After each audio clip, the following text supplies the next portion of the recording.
Est à notre collègue Alain Dufour pour le groupe de l'Union centriste. Vous avez la parole.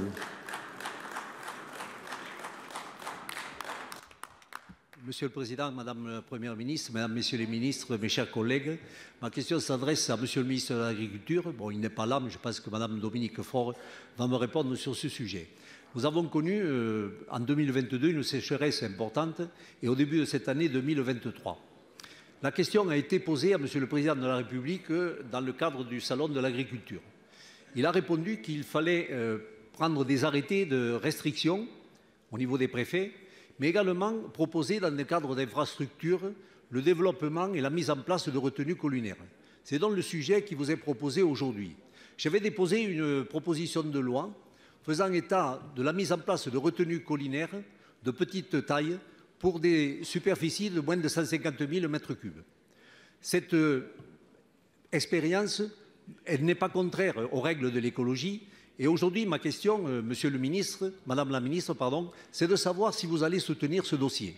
Je ne pense pas que les territoires aient attendu le Salon de l'Agriculture pour vous poser véritablement cette question qui me paraît tout à fait pertinente, car effectivement, les agriculteurs, les éleveurs, les vignerons de ce pays attendent de votre part une réponse particulièrement précise et efficace pour les rassurer définitivement. Merci. Pour vous répondre, la parole est à Madame Dominique Faure, ministre déléguée en charge des collectivités territoriales. Merci Monsieur le Président, Mesdames et Messieurs les sénateurs, Monsieur le sénateur Dufour. Je renouvelle toutes mes excuses pour l'absence de Christophe Béchu et je passe brièvement sur les réponses que j'ai déjà apportées sur le diagnostic que vous posez sur ces sécheresses estivales et qui nécessitent toute l'anticipation que je viens de citer. Et je viens à la question des retenues collinaires, en fait pour vous dire qu'il n'y a pas, monsieur le sénateur, de dogmatisme. Il faut les apprécier au cas par cas. Chaque projet qui respectera les critères exigeants que nous fixons pourra être validé. Le stockage hivernal, lorsque les expertises techniques le jugent soutenable pour les milieux, lorsqu'il s'inscrit dans un projet territorial largement concerté et lorsqu'il participe d'un meilleur partage de la ressource, peut être une solution. Les stockages hivernaux font partie du panel des solutions à mobiliser.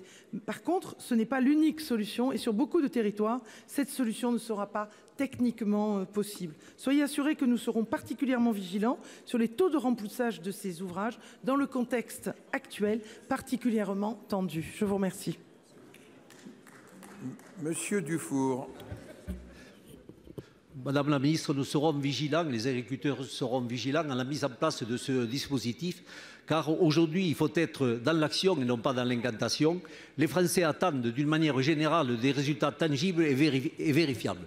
Voilà la réalité. Merci. Merci. La parole est